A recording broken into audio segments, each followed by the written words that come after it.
Welcome back to Sci-Fi Book Trek. Today, our spoilers review on Restaurant at the End of the Universe by Douglas Adams.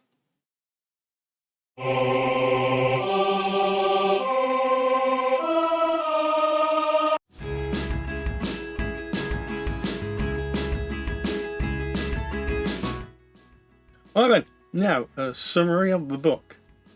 Have fun with that. It kicks off on the Heart of Gold being attacked by Vogons again. But fortunately, Zaphod calls on the ghost of his great-grandfather. Kill it! To help him out. And his grandfather says no. But Zaphod goes, well, if I'm killed, I'm going to have to spend more time with you. Okay, you twisted my arm. So his grandfather goes, yep, it's good. I'm going to help you. So he magically whisks them away, and Zaphod is transported to the planet where the Hitchhiker's Guide to the Galaxy offices are, which create the book. So, like, the book in the universe, not that book. He doesn't get that meta. He goes in and goes, I've got a meeting with your boss. Where is he? The secretary's a centipede. And after some toing and froing, he goes up in the elevator after Marvin convinces the elevator that it needs to go up, not down. They get up there just when a fleet of aliens come in and start just bombarding the building because they're after Zaphod. I don't think they like me. Can't imagine why. Fortunately, our office clerk comes, grabs Zaphod and goes, look, the meeting's this way. You've got running to this office. Come with me if you want to live. As they're doing it, a big drone robot tank starts coming at them. Like massive, got tons of cannons, everything all over it. It is the Bane Blade! So they go, I know, you'll send Marvin. So this tank rolls up to Marvin, bristling with tons of weapons and everything. And there's Marvin. The tank never stood a chance. But anyway, Zaphod makes it into the office, and Marvin joins them a bit later. Then the aliens rip off part of the building with Zaphod in and start flying it through space, because they can. They then just dump it on another planet, Frogstar B, to which the clerk tells Zaphod, whatever you do, go out the window, don't go out the door. And then the clerk runs out the door. My job is done. Yeah. Please. Zaphod then goes out the window with Marvin. They slide down the building until a disembodied voice goes, hello, can I help? And he takes Zaphod, well, he gets Zaphod to follow him by just going, over here, go on, over here. Get over here! And Zaphod goes into a sort of ultimate weapon of sorts, which all it does is shows the person the entirety of the universe and how small and insignificant they are. After a few minutes, Zaphod comes out and goes, yeah, that was nice. I'm the greatest thing there is. This thing is designed to send people mad. So Zaphod runs out. He finds a abandoned sort of liner with people in getting served tea and biscuits while screaming.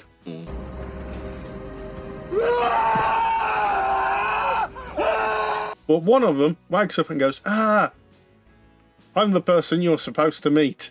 Now, we've got to find the person who runs the entire universe. After a few shenanigans later, they end up back on the Heart of Gold, where the others have been waiting. Drinking exceptional tea. Yes, and playing Scrabble. After that, they decide, you know what, sod this guy, I'm not looking for the guy who runs the universe. I'm hungry. So, ship, take us to the nearest restaurant possible. Now. And everything explodes.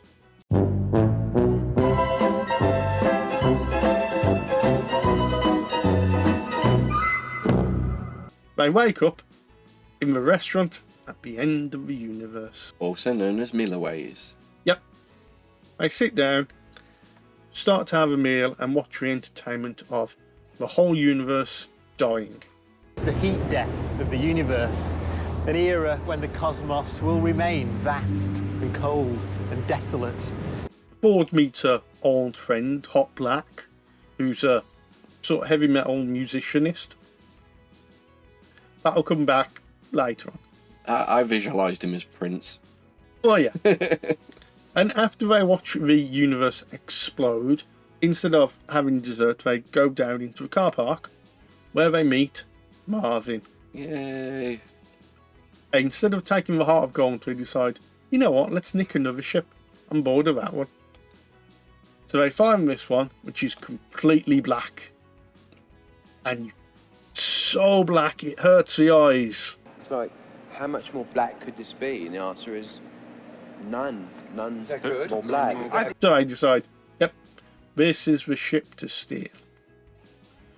Fortunately, Marvin has been parking them, so he knows how to get in. You know how to hotwire this thing? Of course I can. I'm an electrician. Only problem is, it takes too fucking long. What they don't seem to realise is that the ship's on autopilot.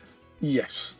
They find out that they're not really in control, and the ship is going to crash into the heart of the sun as part of a rock concert. Sadly, this is the most sad and dramatic part of the whole book. Yes. Marvin, That face. the best android ever, has to sacrifice himself to transport the others away, which he does after moaning a bit. Yes. Let's be honest, he's volunteered to do the job by Zaphod. It's not a case of being like any humility on his part.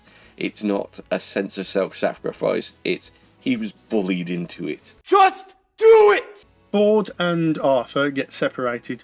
They're beamed onto this bizarre ship with like frozen bodies, and Trillian and Zaphod get beamed back into the Heart of Gold. This is where the two stories split. Now, we'll cover what happens with Zaphod and Trillian first. They and the manager of the Hitchhiker's Guide to the Galaxy publishing house go and find the person who runs the universe, who's a man who owns a cat and lives in a shack. They go down, talk to him for a bit. Zaphod and Trillian get bored because they see it's going nowhere. They leave. That's it. That's their story. Take care now. Bye-bye then. Arthur and Ford, however, they get arrested on the ship, get sent to a captain who's in a bath. And they're informed that these people aren't dead in frozen coffins. They are actually just in stasis. And this ship has been designed to escape a planet-wide catastrophe and then propel itself to another new planet, which it just so happens is just about to happen, and for some reason it's going to crash into it rather than land. I just want to tell you both good luck. We're all counting on you. After they crash, they actually manage to survive, as well as a number of other people, and they start exploring. Arthur and Ford start exploring this new world. They meet the local inhabitants, I shall call you Eduardo. and then they trek across the water, and then luckily they go north and then go across another piece of water and come to a small icy cold land with fjords. Get Norway. And in one of the fjords they find a signature. Larty Bart Fast. They go back to the people from the crash ship and say, look, you're on Earth. What are you guys doing? You're a bunch of stupid idiots. But realise, wait a sec, this has already happened. Mm-hmm. We've seen the future. We know what it's like. I can see the future! So then they decide to answer one last question, which is, what is 6 by 9? Then they decide, I know, let's just get girlfriends. Let's just get girlfriends and just settle down. The end. That's about it. Loves and hates.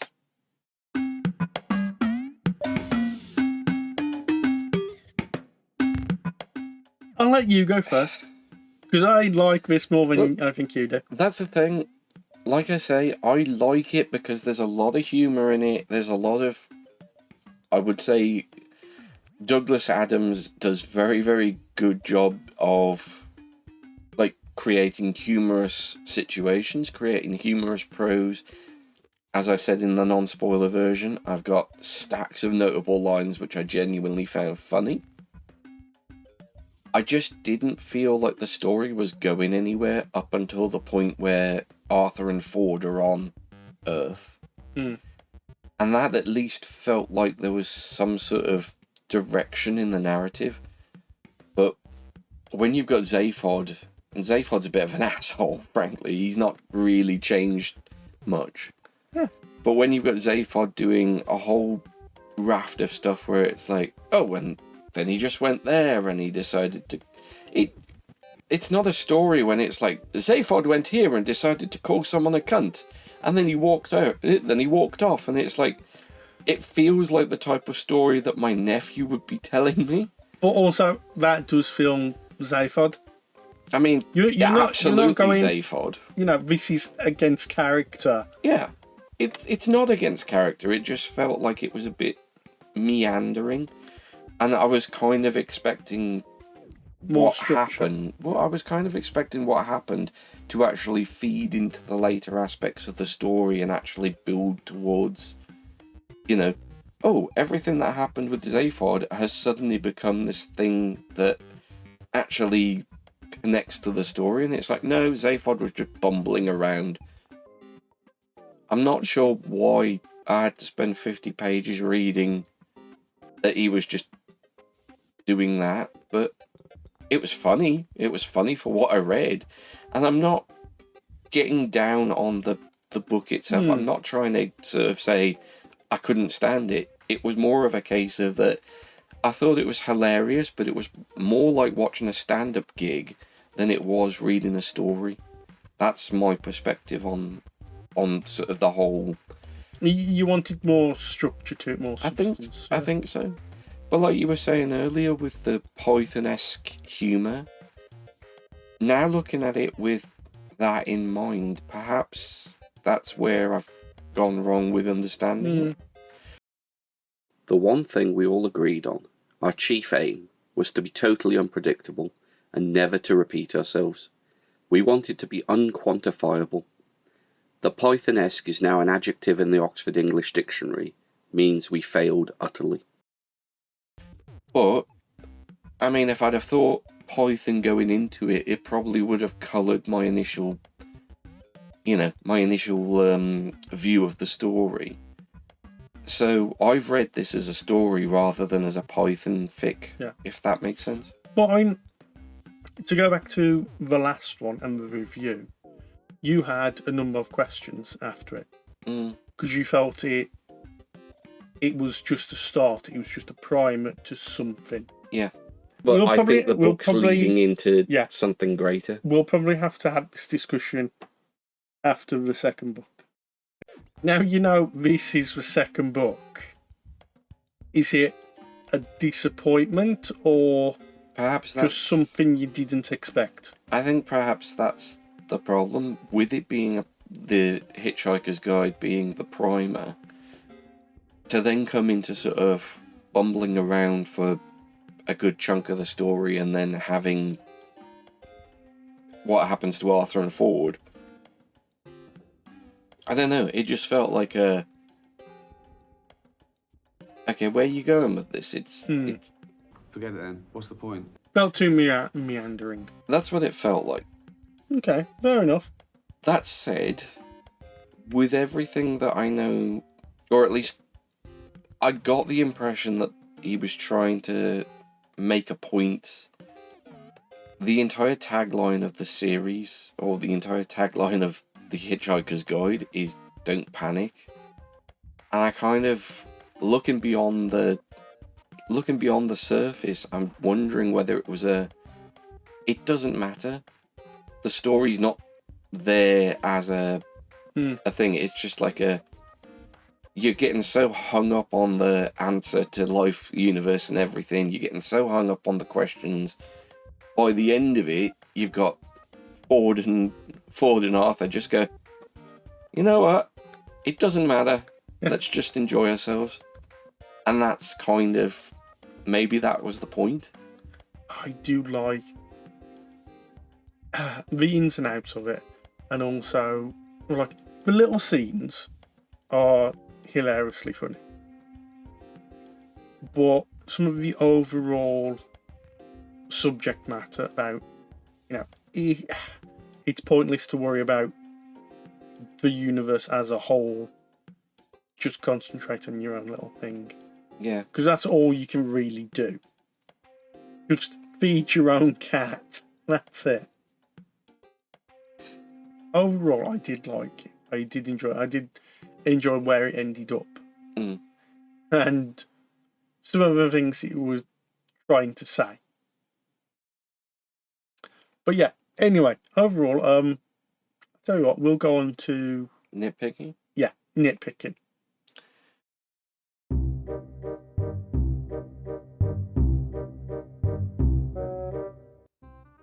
Nitpicking satire.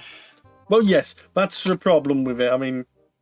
But there is one nitpick that I can come up with. But yeah, it's how do Arthur and Ford manage to walk to Norway well, yes. in a couple of weeks? I mean, they do swim as well. I mean, they do make a raft and get across. But yeah, but also, during that time, Doggerland would have been in existence. So in theory, they could have walked from where they are to, Amsterdam. And then gone up, around to Denmark, up through Denmark, made a raft, and then gone to Norway. Yeah, but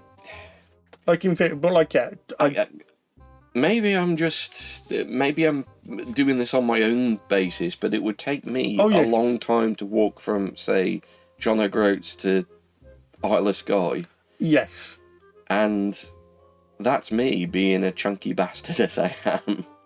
Arthur Dent is not any sort of particularly energetic or athletic type of individual. And how they make a raft. Yeah. I mean, true, it is the North Sea during the summer, sort of going into autumn time. So it's not the roughest of conditions.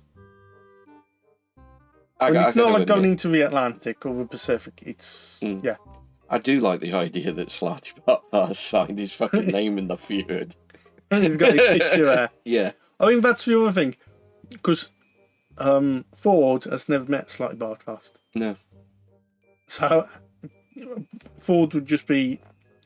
Why do they go to Norway in the first place? I don't know. Because it's just let's wander east. Oh, there's some water. Let's cross it. And then let's turn north. It just seemed a bit... Are you trying to go exactly where you need to go? Yeah. There's one slightly big nitpick I have. Now, they're at the restaurant at the end of the universe. Uh-huh. Now, he comes on stage and he goes, right, this is, the event's going to happen in half an hour. But in half an hour, they managed to cook the cow. Well, they managed to inspect the cow, cook it, get it on the plate in front of them, served. Now, that's some It was restaurant. so rare, to be fair. Yeah, but still. I don't think I've been served that quickly at a restaurant. Oh no. I mean, from like mooing cow to meat in front of you in less than 30 minutes, because you've got to have time to eat it as well before the show starts again. Mm. And apparently, the Zayford's got enough time to eat 4. Yes. So it does seem a bit quick. I mean, the man but- does have 2 heads, but Yeah. But still, it just seems incredibly quick. But yeah, that was my only like timing issue. I mean, we are talking about the Yeah. timing issue of something that exists outside of time and Yes. space Well, as a rule. But yeah, the other little one was the show ends, but like before it ends, he says, you know, there'll be nothing left apart from the dessert trolley. Now, as soon as the show ends, people start leaving and going down to a car park. mm, Like, is no one staying for dessert?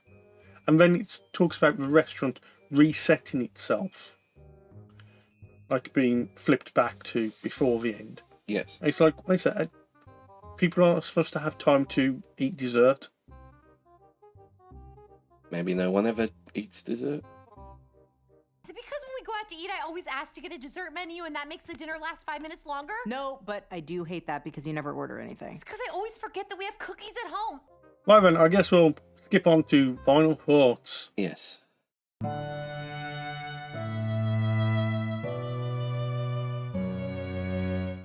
I think there's plenty. This is the thing. I think there's plenty in there to enjoy. I just couldn't recommend it as a story. I could hand that to, especially if they've read the first one, I could hand it to people and go, Oh yeah, you can yeah, recommend you'll it get like, something yeah. out of that. But would you recommend it to people who've already read the first one? That's Not as a standalone story, but I think no. I mean, if you they couldn't if really- they've read the first one and liked it, would you say yeah, go on to the next one, or would you say, yeah, you good at leaving it? I think this is the thing, without knowing the next book Yeah. as well, I think I could give it to someone and just go, it's not a bad use of your time, but I couldn't,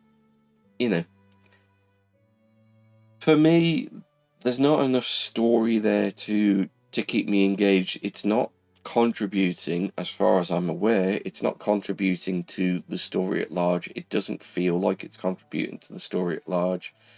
And I can't recommend it based on that idea. There is still plenty of stuff in there that you can read and still think, that's kind of fun. But as, as a contributing factor to the rest of the story, I just don't think it's there enough. For me, I've got to have a character, I've got to have characters doing something. Character arcs, actual development.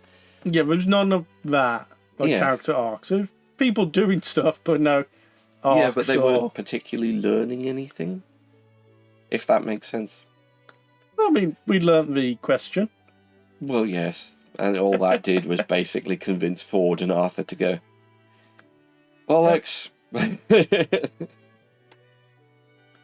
And we learnt, how the question goes wrong. How did you... What? Do you go through my trash? Please.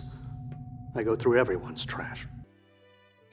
What's your thoughts? Because I've been talking for a lot of this. I do like it. Like I said, I know what it was. I knew what it was when I was going in.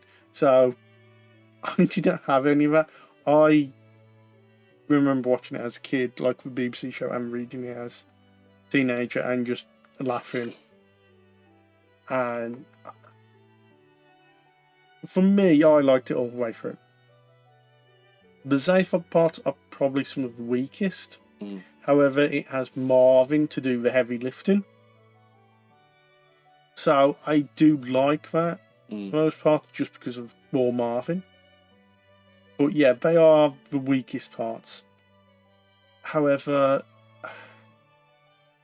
I don't think there would have been, if you took those out, there isn't enough in the book. Yeah.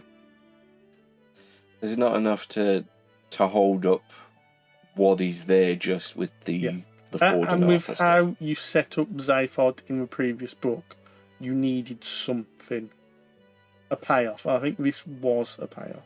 Yeah. I mean, you might not say it's a successful one, but I think it was perfectly fitting and it fit with the rest of the themes of the book for me. Okay. And like, I do like the Arthur and Ford bits. However, like the end where they just wander off to Norway, that's a bit odd. And then they come back. That just seems okay. Yes, that happened in that time. That's the only thing that structure is a bit. But you know, I'm playing Scrabble. I did like, you know, he's playing Scrabble with Trillian, and then that comes back. And he's trying to teach Scrabble to the cavemen. Yes. Who are not cavemen because they don't live in caves. As Ford keeps pointing out. Yeah, I did like it. Overall, I liked the themes. I liked where it was going. I knew where it was going from the last one. So maybe I knew not to take it as seriously as, say, another story. I knew there wouldn't be much structure because it is people sort of meandering around the galaxy. Hitchhiking, if you will, around the galaxy. Yeah. And I didn't expect an overall plot or stuff like that. Which, I mean, it's probably why, I mean, to bring up adaptations, probably why I didn't really like the film version of it. Because that had more plot and structure. Yes. But that had a lot more structure. Yes. Where structure didn't really need to be.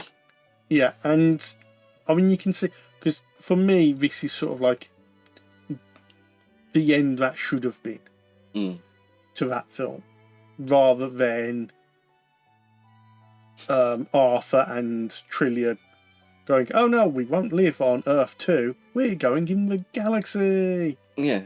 That seemed... he seemed to miss the point of the books as well. It was like, no, it's not about that. It's not about like the grand big stuff. Yeah. It's somewhat, you are somewhat insignificant in the eyes of the universe. Especially when viewed from a fairy cake's perspective. Oh, yeah. Yeah. Stop trying to fret the big things. But yeah, anyway, that was my thoughts on it. So I think we'll wrap it there. Yeah. The only thing to do is reveal what we're reading next week. So, would you like to do that? We're going to be looking at some anime cat girls. I love that expression on your face. What he means is Clive Cermak's cat face. He's Clive, isn't it? Clifford. Oh, fuck. Clifford. Join us next week for Clifford's book. Bye. Bye.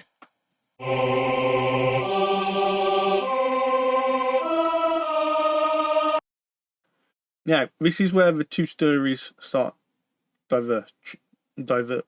Diverting.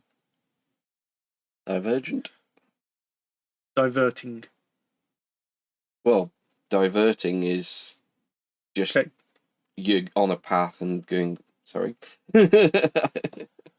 Diverging is. Yes. This is where the two stories split. See what I did there? Lazy asshole. Hey, I learned it from Porky Pig.